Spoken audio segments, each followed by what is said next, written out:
আমেরিকায় থাকতেন। তার স্ত্রী ছিলেন গর্ভবতী। স্বামী তার স্ত্রীকে অনেক ভালোবাসতেন এবং যত্ন করতেন। শুধু তাই না, বাড়ির সমস্ত কাজ স্বামী নিজ হাতেই করতেন।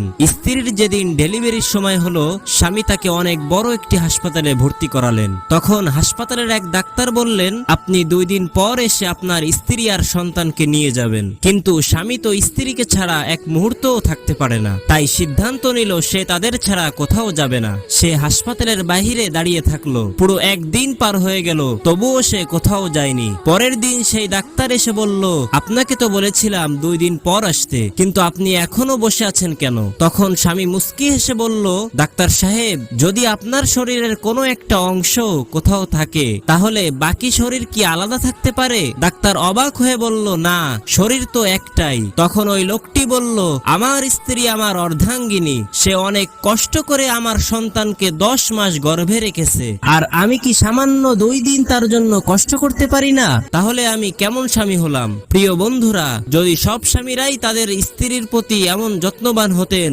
তাহলে স্ত্রীদের আর কোনো দুঃখ থাকতো না। এক